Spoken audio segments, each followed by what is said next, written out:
Hi, today I wanted to talk about Masterbooks Kindergarten.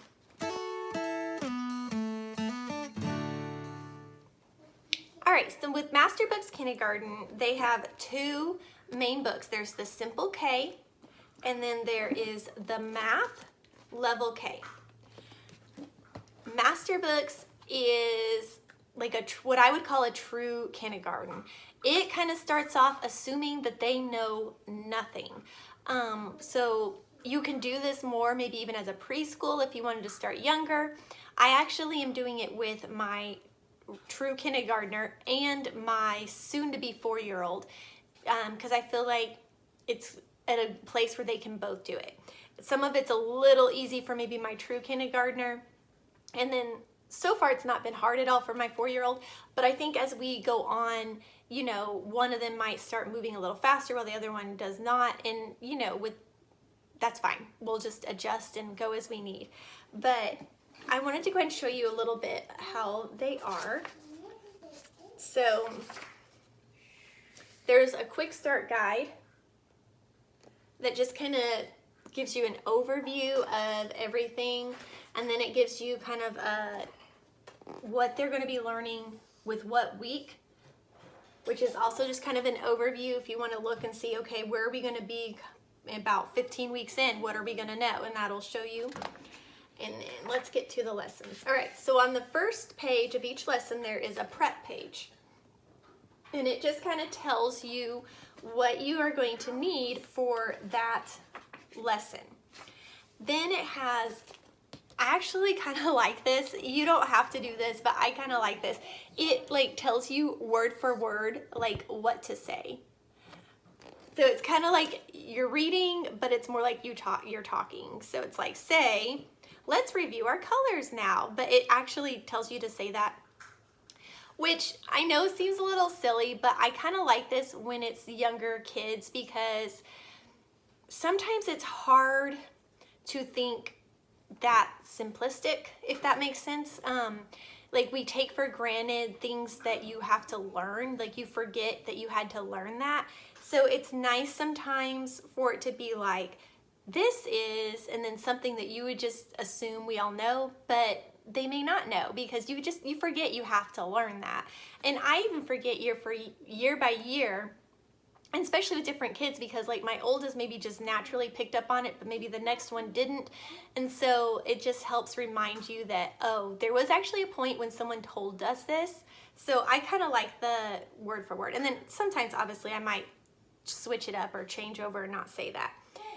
And then it has like little verses, and it has like hand motions to go along with it. It has a little poem and a song. And it tells you, you know, things like use a ball and sing this song. So it pretty much just tells you exactly what to do and when to do it. And that is day one. So this is, sorry, it's hard to get all of this in here. So day one, this is all still day one. Day one, and then it ends day one with this, which is, this is actually their book. This is not the teacher book. It's kind of like one and the same. So they actually do this handwriting part down here. And it says to create a mini book, which the papers for those kind of things are all in the back.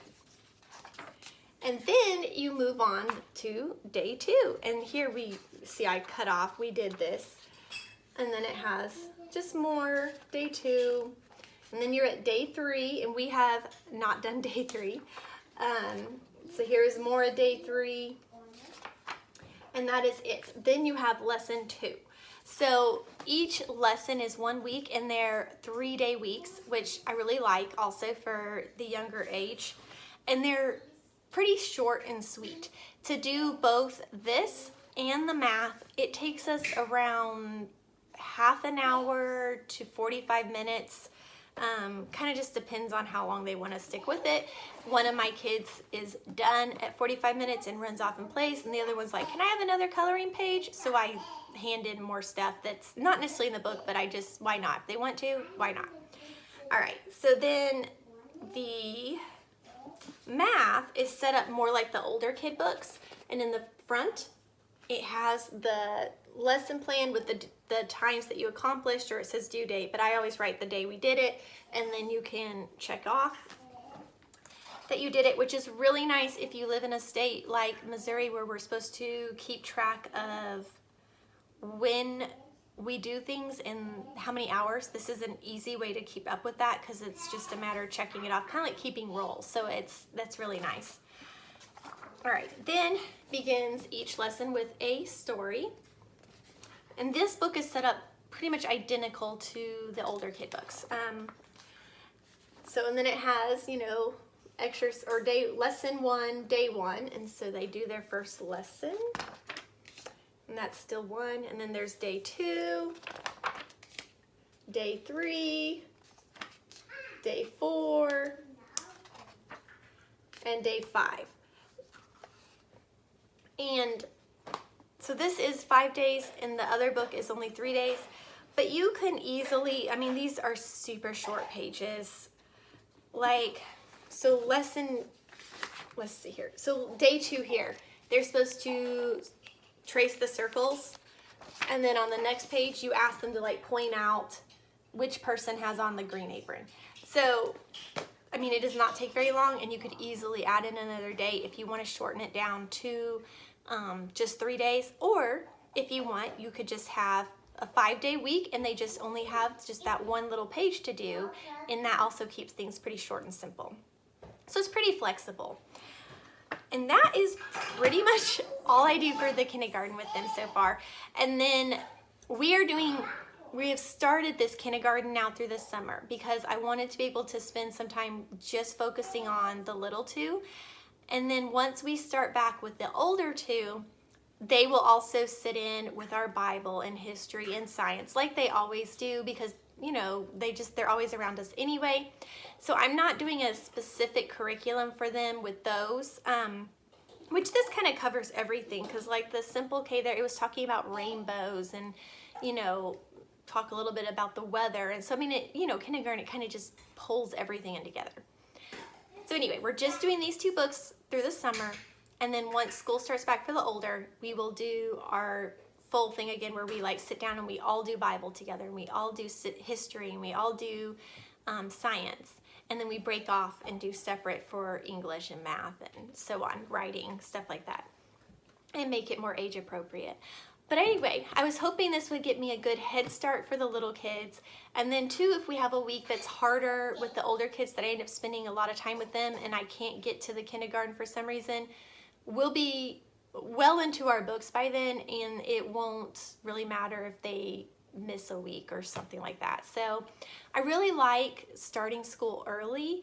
I start the older 2 earlier too. I tend to start towards the end of July, and that just gives me a lot of flexibility to be able to just miss a week here or there because of this or that. And I kind of feel like the whole reason I homeschool is because I want to be flexible and just kind of do whatever comes along. And so that's a good way to do it, is if you start early, it gives you lots of time. Anyway, if you like this video, this is a sign, it's a this inside, it's a this inside, it's this half a line. Okay, thank you. Please give this video a thumbs up and be sure to subscribe, and I will see you all in our next video. Bye.